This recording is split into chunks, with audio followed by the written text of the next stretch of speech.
નમસ્કાર મિત્રો, સ્વાગત છે તમારું માર્કેટ બુલેટિન ચેનલમાં. તમને ખ્યાલ જ છે દર વખતે કેવું ન પડે, પણ છતાં આ વખતે કહી દઈ. માર્કેટ બુલેટિન ચેનલમાં આપણે પોસ્ટ કરીએ છીએ શેર બજાર તથા આઈપીઓ લગતા તમામ મહત્ત્વના અને સાચા સમાચાર, એ પણ આપણી ગુજરાતી ભાષામાં. તો ચેનલને તમે સબસ્ક્રાઇબ કરી જ લીધી હશે. જો ન કરી હોય તો હમણાં જ કરી નાખો અને જલ્દીથી આપણે 10,000 સબસ્ક્રાઈબર પૂર્ણ થઈ જાય તેમાં સહયોગ કરો. તો ચાલો વધુ વાત ન કરતાં શરૂઆત કરીએ. આવતીકાલે એટલે કે 19 તારીખથી શરૂ થાય છે 4 મેઇન બોર્ડ આઈપીઓ. આ મેઇન બોર્ડ આઈપીઓમાંથી કઈ આઈપીઓમાં અરજી કરવી, કેમાં ન કરવી, કેટલો મળી શકે છે લિસ્ટિંગ ગેઇન અને કંપની વિશે પ્રાથમિક માહિતી તથા આઈપીઓ વિશે આપણે પ્રાથમિક માહિતી તમને આપશું, એ પણ આપણી ગુજરાતી ભાષામાં. શરૂઆત કરશું આપણે પટેલ રિટેલ લિમિટેડ, જેમ એરોમેટિક્સ, શ્રીજી ગ્રુપ એટલે કે શ્રીજી શિપિંગ અને વિક્રમ સોલાર, આ 4 મેઇન બોર્ડ આઈપીઓ આવી રહ્યા છે. હવે શરૂઆત કરીએ આપણે પટેલ રિટેલ લિમિટેડથી. તો 19 ઓગસ્ટે શરૂ, 21 ઓગસ્ટે પૂર્ણ. ફેસ વેલ્યુ ₹10, ભાવ 237થી 255, લોટ સાઇઝ 58 શેરની. આઈપીઓ ફ્રેશ ઇસ્યુ અને ફેસ બંને. કુલ આઈપીઓની સાઇઝ ₹242 કરોડ, જેમાં કર્મચારીઓ માટે ₹1 કરોડના શેર અનામત. ફ્રેશ ઇસ્યુ 215 કરોડનો અને ઓએફએસ 25.55 કરોડ અને કર્મચારીઓ માટે ₹20 ડિસ્કાઉન્ટ રાખવામાં આવેલું છે. વાત કરીએ કંપનીની પ્રાથમિક માહિતીની, તો પટેલ રિટેલ લિમિટેડ એક રિટેલ સુપરમાર્કેટ ચેન છે જે પટેલ્સ આર માર્ટ બ્રાન્ડ હેઠળ કાર્ય કરે છે. કંપની મુખ્યત્વે મહારાષ્ટ્રના થાણે અને રાયગઢ જિલ્લામાં ટાયર 3 શહેરો અને ઉપનગરીય વિસ્તારોમાં કાર્યરત છે. મે 2025 સુધીમાં કંપની 43 સ્ટોરનું સંચાલન કરે છે અને આઈપીઓમાંથી મળેલા ભંડોળનો ઉપયોગ મુખ્યત્વે દેવું ચૂકવવા અને દૈનિક કામગીરીના ખર્ચ માટે કરવામાં આવશે. વાત કરીએ પરિણામની, તો 2023માં 1,019 કરોડના રેવન્યુ સામે 16 કરોડનો નફો, 2024માં 817 કરોડના રેવન્યુ સામે 22 કરોડનો નફો અને 2025માં 825 કરોડના રેવન્યુ સામે 25 કરોડનો નફો કરેલો છે. એટલે કંપની નફાકારક છે અને નફામાં પણ થોડી એવી ગ્રોથ બતાવે છે. હવે વાત કરશું બીજા આઈપીઓની વિક્રમ સોલારની.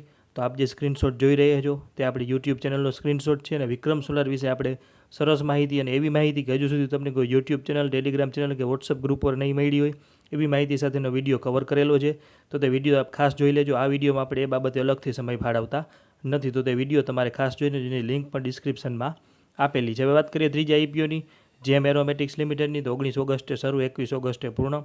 ફેસ વેલ્યુ ₹2, ભાવ 309થી 325, લોટ સાઇઝ 46 શેરની. આઈપીઓ ફ્રેશ ઇસ્યુ અને ઓએફએસ બંને.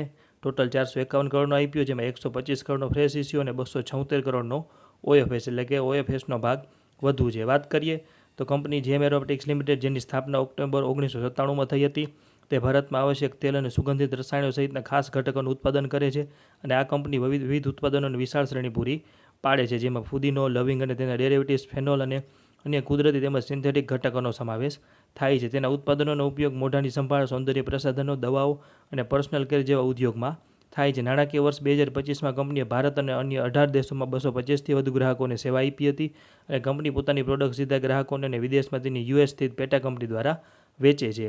માર્ચ 2025 સુધીમાં કંપની પાસે 13 વૈજ્ઞાનિકોની એક ઇન-હાઉસ R&D એટલે કે રિસર્ચ એન્ડ ડેવલપમેન્ટ ટીમ હતી, જેને ટેકનોલોજીના અમલીકરણ માટે મહત્વપૂર્ણ ભૂમિકા ભજવી હતી. વાત કરીએ કંપની નાણાકીય પરિસ્થિતિની, તો 2023માં 425 કરોડની આવક સામે 44 કરોડનો નફો, 2024માં 454 કરોડની આવક સામે 50 કરોડનો નફો અને 2025ના આંકડા મુજબ 31 માર્ચના 505 કરોડની આવક સામે 53 કરોડનો ચોખ્ખો નફો કરેલો છે. કંપની પણ નફાકારક છે અને પ્રોફિટમાં સારી એવી ગ્રોથ બતાવી રહી છે. હવે વાત કરશું શ્રીજી શિપિંગ ગ્લોબલ લિમિટેડ. લગભગ તો આપણા ગુજરાતના તમામ મિત્રોને, ખાસ કરીને જામખંભાળિયા અને જામનગરના મિત્રોને આ કંપની વિશે કંઈ પરિચય આપવાની જરૂર નથી. આઈપીઓ શરૂ થાય છે 19 ઓગસ્ટે અને પૂર્ણ થાય છે 21 ઓગસ્ટે. ફેસ વેલ્યુ છે ₹10 પ્રતિ શેર, ભાવ છે ₹240થી ₹252, લોટ સાઇઝ છે 58 શેરની અને આઈપીઓ સંપૂર્ણપણે ફ્રેશ ઇસ્યુ છે, જે 410.71 કરોડનો આઈપીઓ છે. વાત કરીએ શ્રીજી શિપિંગની, તો જીતુભાઈ લાલ અને અશોકભાઈ લાલ નેતૃત્વ હેઠળની કંપની. વધારે માહિતી તો તમામ મિત્રોને ખ્યાલ જ છે. શ્રીજી શિપિંગ એક નામ છે, શ્રીજી શિપિંગ ગ્લોબલ લિમિટેડ, જેની સ્થાપના 1995માં થઈ હતી. તે ડ્રાય બલ્ક કાર્ગો પર ધ્યાન કેન્દ્રિત કરતી એક શિપિંગ અને લોજિસ્ટિક કંપની છે. આ કંપની મુખ્યત્વે ભારતના પશ્ચિમ કિનારે અને શ્રીલંકામાં 20થી વધુ બંદરો અને જેટીઓ ઉપર સેવા પૂરી પાડે છે. તેની સેવાઓમાં cargo handling, port to premise transportation અને જહાજો તથા સાધનોને ભાડે આપવાનો સમાવેશ થાય છે. માર્ચ 2025 સુધીમાં કંપની 80થી વધુ જહાજોના કાફલાનું સંચાલન કરે છે, જેમાં બાર્જ, મિની બલ્ક કેરિયર્સ, ટગબોટ્સ અને ફ્લોટિંગ ક્રેન્સનો સમાવેશ થાય છે. કંપનીનું મુખ્ય ધ્યાન બિન મુખ્ય બંદરો ઉપર આવેલું છે. વાત કરીએ કંપની નાણાકીય પરિસ્થિતિની, તો 2023ના આંકડા મુજબ 827 કરોડની આવક સામે 118 કરોડનો ચોખ્ખો નફો, 2024માં 736 કરોડની આવક સામે 124 કરોડનો ચોખ્ખો નફો અને 2025માં 610 કરોડની આવક સામે 141 કરોડનો ચોખ્ખો નફો કરેલો છે. એટલે કંપનીને રેવન્યુમાં થોડો એવો ઘટાડો થયો છે, પણ પ્રોફિટમાં સતત એવી ગ્રોથ જોવા મળી છે. તો આ વાત કરીએ આપણે 4 આઈપીઓની. હવે વાત કરીએ કે 4 આઈપીઓમાંથી કઈ આઈપીઓમાં અરજી કરવી અને કેટલી છે લિસ્ટિંગ ગેઇનની શક્યતા. તો તેમાં આપણે 2 ભાગ કરેલા છે. પ્રથમ છે કે જે મિત્રોને 4 આઈપીઓમાં અરજી કરવી છે તેના માટે, અને બીજો છે કે જે મિત્રો પાસે મર્યાદિત મૂડી છે તેના માટે. તો શરૂઆત કરશું 4 આઈપીઓમાં જેને અરજી કરવી છે. તો સારા એલોટમેન્ટના ચાન્સ અને મધ્યમથી સારું લિસ્ટિંગ ગેઇન મળવાની શક્યતા છે. કોઈપણ આઈપીઓનું ડિસ્કાઉન્ટમાં લિસ્ટિંગ થવાની શક્યતાઓ નહીવત છે.